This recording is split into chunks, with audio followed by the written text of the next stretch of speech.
Hello, I am back. I am getting closer to the end. Um, I had gotten all the relics and wood figures that was on this side. I covered the whole board.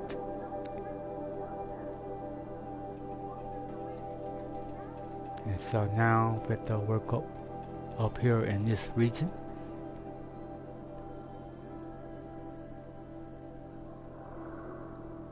I heard about how the robots are up here.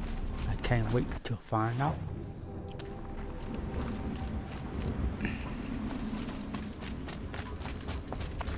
And see how much damage they gonna knock for me. But I have my super suit, so I am ready.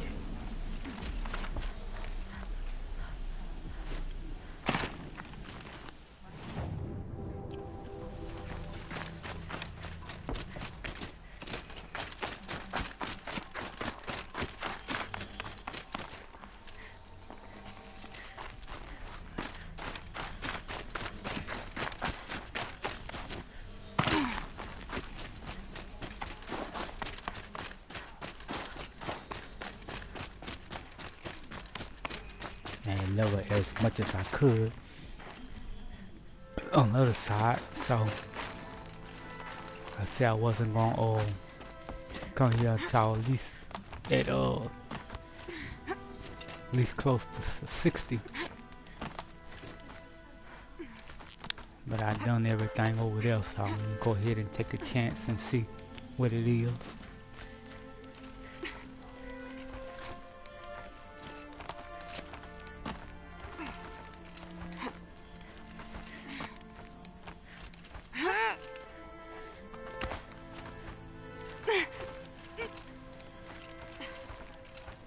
I got all my weapons and everything, so I am ready.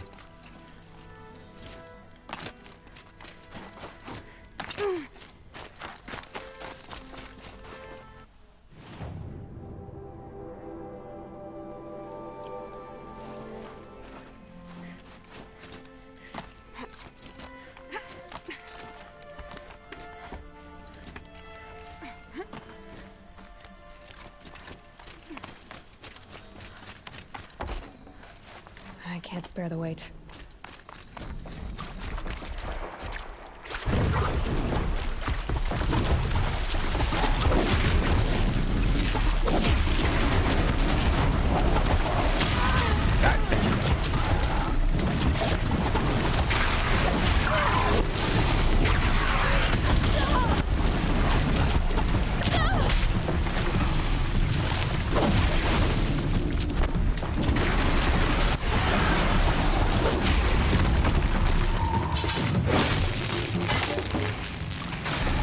See, I'm ready.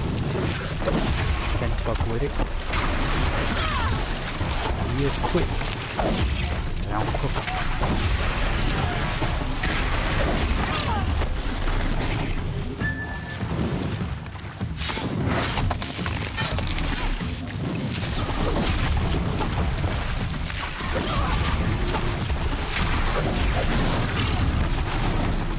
Can't take 2 hits like that.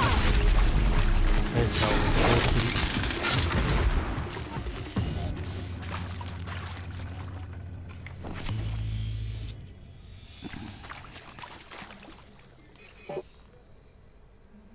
Yeah, I think I'm ready. Let's do the damn thing. Don't stop, look like I'm going backwards.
free to listen and learn, Outlander. Our ways may suit you.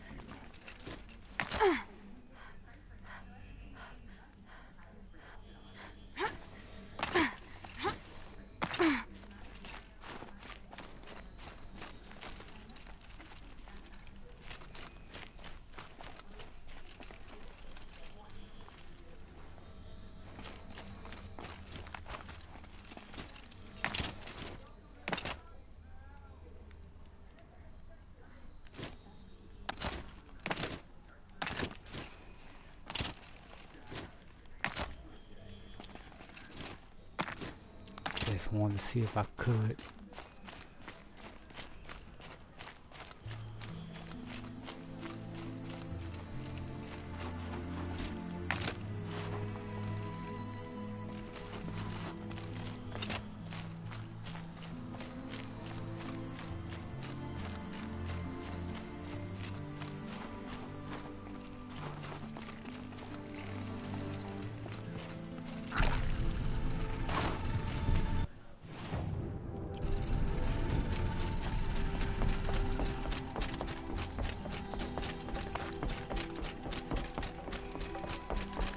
Yeah, good to see more Outlanders. We the Nuke are too isolated from the other tribes. Sometimes, we gather near the frozen Tallneck at the Frost Figures and sing the songs of our ancestors.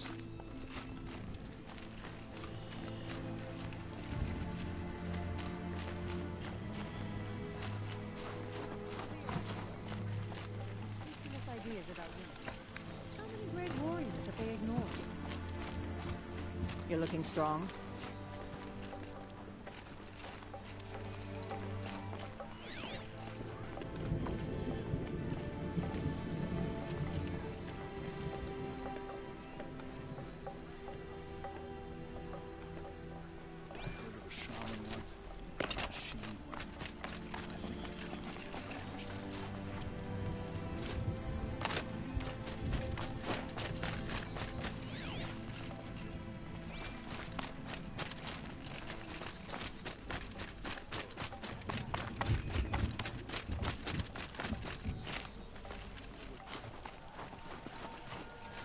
Just checking everything out, seeing what I'm missing.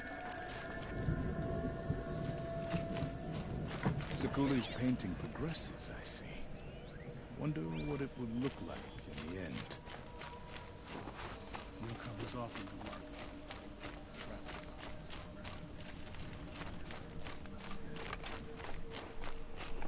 It's blue. I wonder what he must got something good. I want to see what he got. Oh my. Huh.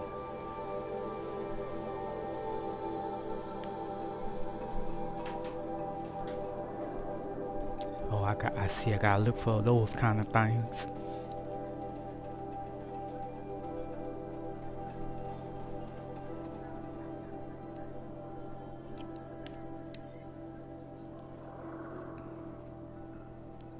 Oh man, all that would be nice, but man, if it can go over my super suit, it'll be good.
Okay, so those are more figures. I gotta hunt down, but it's no problem. I could level it at the same time. But I just really thought that these weapons would have been more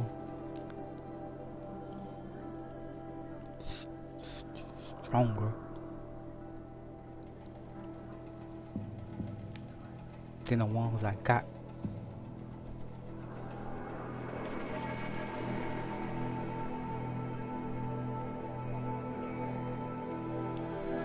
But I'm gonna see what kind of drop they got for it, so I'm gonna go ahead and make it the quest. Go ahead and get all of them.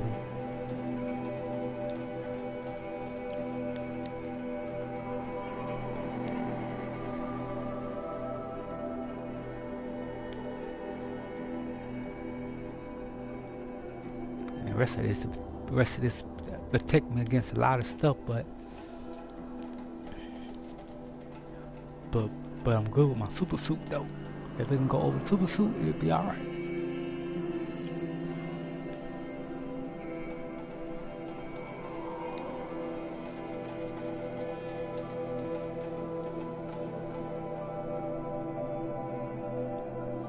I ain't gonna worry about it. We're gonna make it do what it do.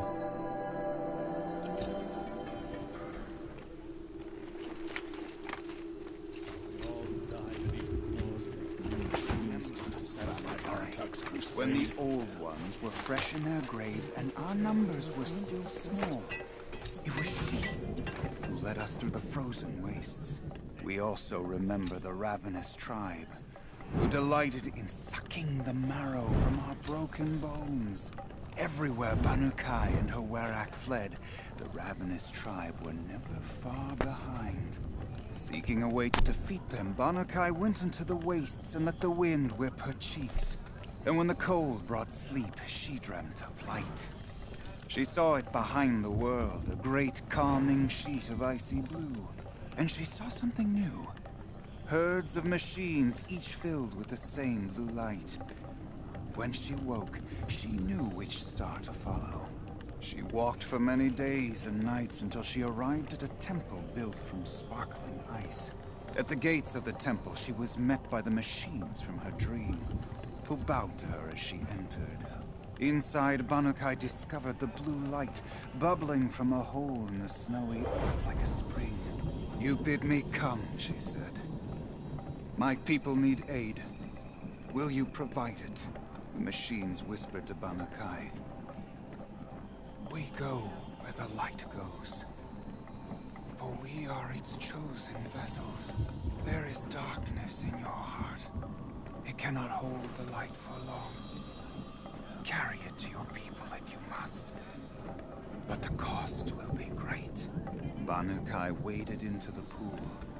The light reared like a nest of snakes and struck Banu-Kai, piercing her skin, filling her up. Banu-Kai did not scream, though she was in agony. Banu-Kai did not collapse, though her limbs shook. She climbed from the pool and carried the light inside her. She marched toward home, and the machines marched behind her. As she walked, the light struggled to push its way out of her, but the machines were there to aid her. She sewed her body shut with their cables, patched herself with their metal, and kept the light within. When she arrived, the forces of the ravenous tribe had surrounded the camp. Although the light had left her with 1,000 wounds, Banu-Kai charged. And because she held the light, the machines followed. The ravenous tribe killed many, but those in camp rushed to join the battle. They gathered pieces of the fallen machines and from them fashioned weapons. And it was with these that Banu-Kai's people repaid the suffering the ravenous tribe had wrought upon them.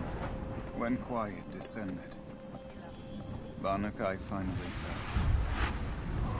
The machines bowed their heads, and her Werak wept. The light she'd held within her drifted from her wounds and rose to the sky. And for just a moment, before life left her, Banu-Kai knew the truth of the blue light. And she felt peace. We remember, Banu-Kai. The first to crawl from the cave beneath the world, who brought the machines to us. When we speak the name of our tribe, we remember her. And we will not forget.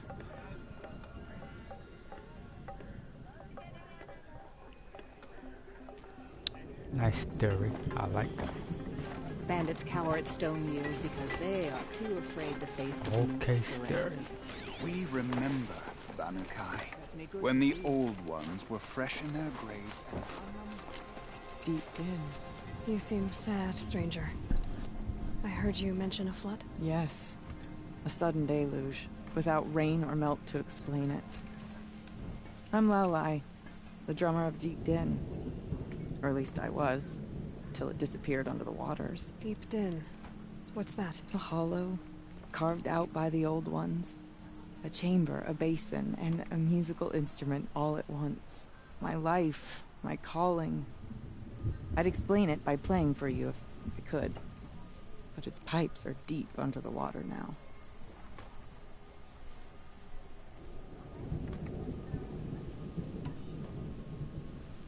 So Deep Din is a place, and a musical instrument? Yes.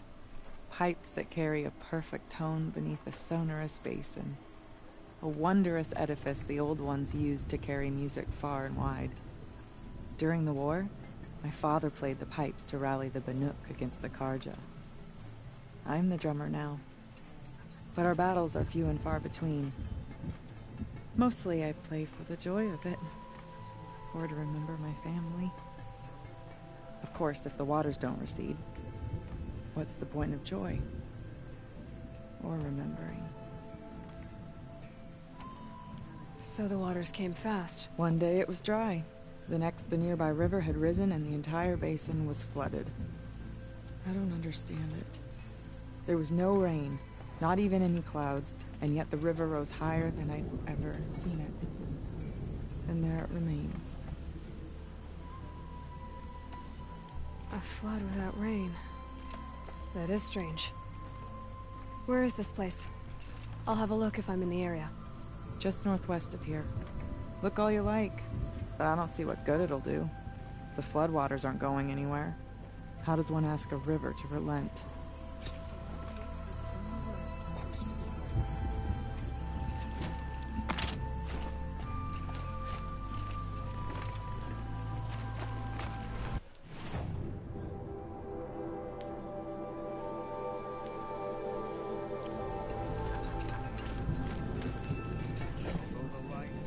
I've no interest in No more music. living machine.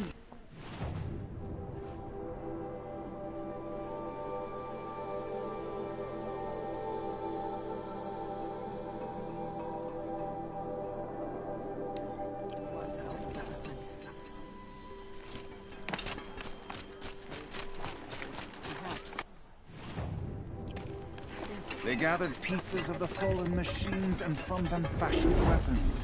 And it was with these that Banukai's people repaid the suffering the Raven... this tribe had wrought upon them. When quiet descended, Banukai... machine...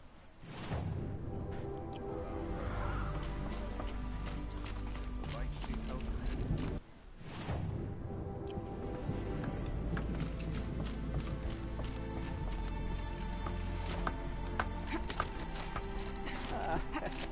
Some like to pretend that the cut belongs to the Banuk.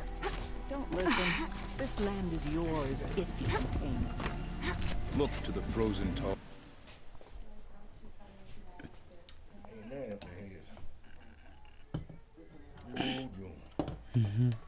All this money.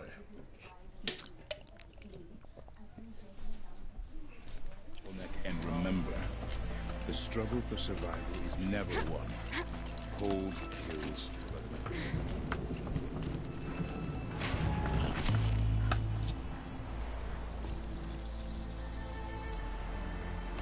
Better have something good for you to be way up there.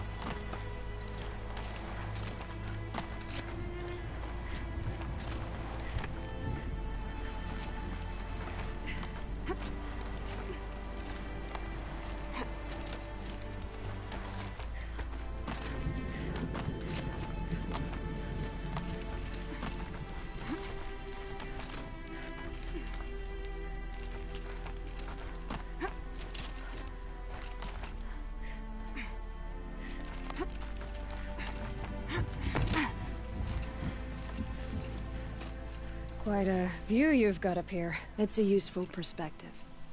How fleeting we are when the world is so wide. From up here, you can see how the light paints across the land. Ever changing. That's a lesson. All our marks will pass. That outlook sounds a little depressing for a painter. Haven't met many artists, have you? Song's Edge needs new stories. I scrubbed its past off this rock to start anew. But a new start needs new colors. Fresh pigments, like none have seen. Have you always been a painter? I've always painted. But I wasn't a painter until I was driven out of Banur. Up there, the markings are eternal. They paint over the same lines, the same colors, over and over. As a child, I learned from copying them. As I grew, my heart sank at the familiarity. All of us Banuk might as well be trapped in glacier ice. We have the look of life, but never really moving.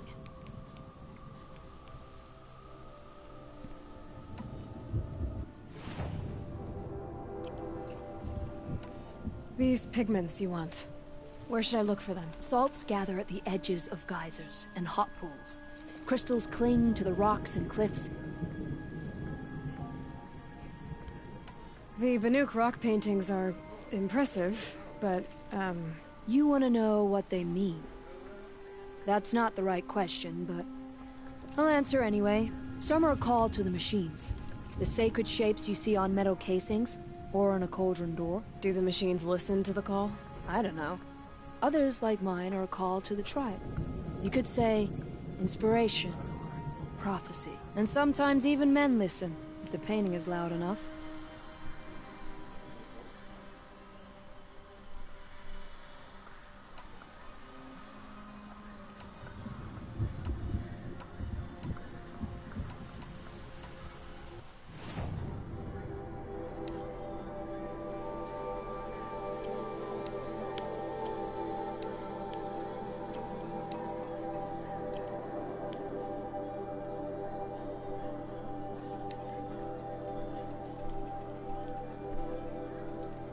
I don't mind looking for half this stuff. I'll see what I can find for you. Seek out the vibrant ones. A spring of sudden color among snow or rock or metal. That's its own reward. But I'd reward you as well.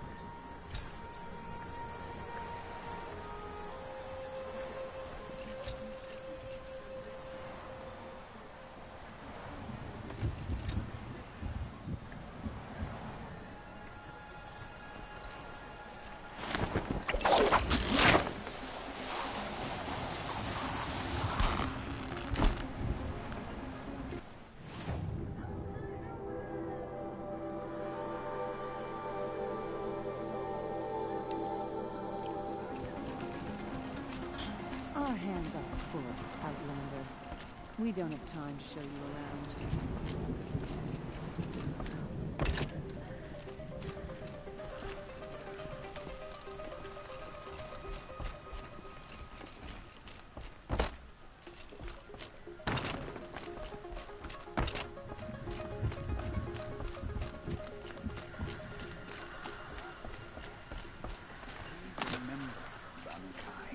When the old ones were fresh in their graves and our numbers were still small. It was she who led us through the frozen wastes. These are different times. That's a sound to sleep to, not live to.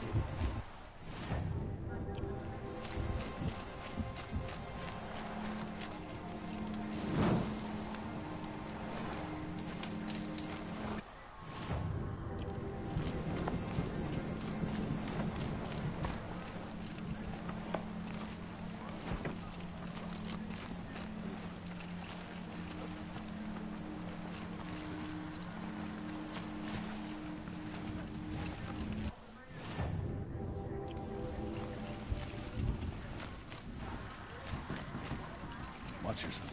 You don't want to end up frozen in the wilds like that Tony.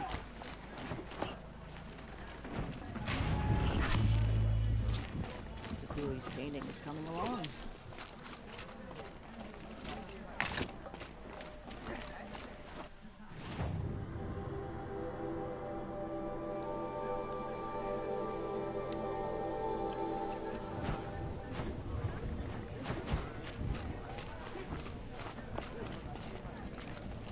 do not want to hear this talk from you again.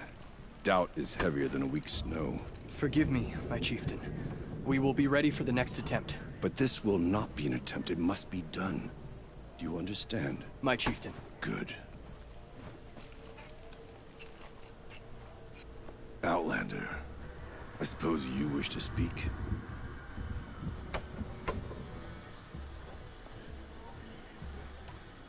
Aurea knows about this Damon. Where would I talk to her? She does a shaman's work. That is not for the eyes and ears of others. Certainly not an Outlander's. There are other Weraks in Song's Edge too? Yes. The village has its own life for all Banuk who need trade or shelter. After the war ended, it sprang up from what was once a campsite, quick as the bloom between frosts. Perhaps it will last until the Karja seek war again. This Damon you talked about. If you are hardy enough, you can venture out and see the signs yourself. It has changed the machines, made them fiercer, stronger. But what is it? A matter for the shamans to debate. Did your Werak come from this place? No, we rallied most of our hunters from across Banur to face the threat of the Daemon. But I was born here, and stayed to fight the Karja when others retreated into the mountains. A few of my old warriors remained with me, those who survived. You're set on going back to the mountain? I have put my word to it. Even with the risks being so great? The risk of what? Death? It would be a worse fate to bow our heads to the challenge and say too much.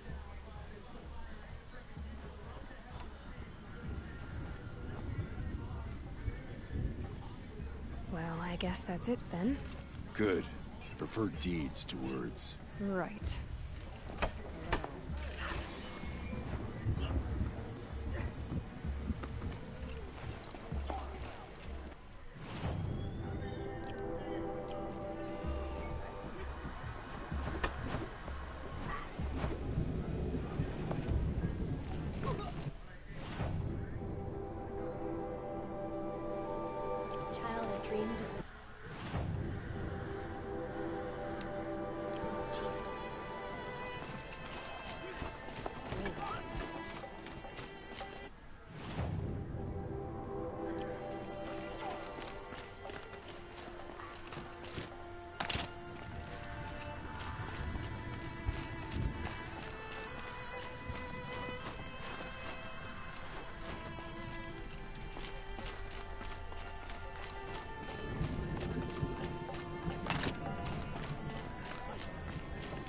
I was trying to see where I get off it. So I won't have a hard time getting back up here. I became complacent. Allowed other runners to surpass me. You never stopped proving yourself. How could I forget that?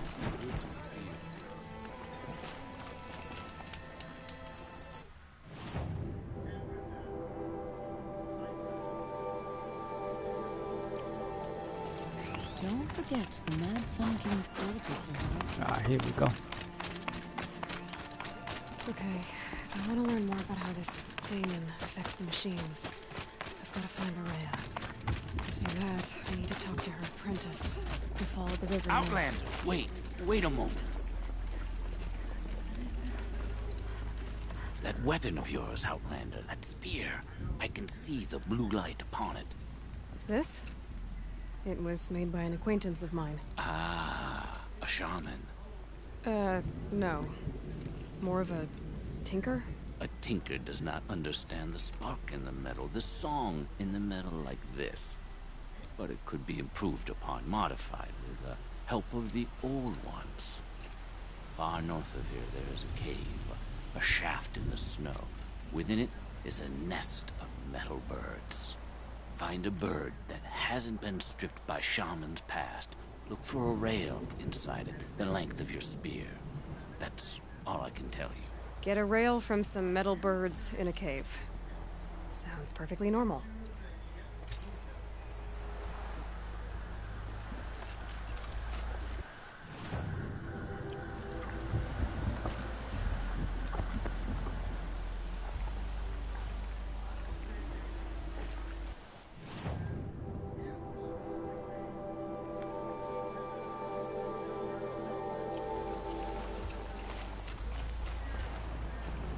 Wow, now that is some nice walk. That turns colors and stuff. Kind of jump. These youngsters are too careless. The cloth always comes out splotchy and uneven. We work our fingers raw at the dye camps, but still the hunters complain about the colors of their garments.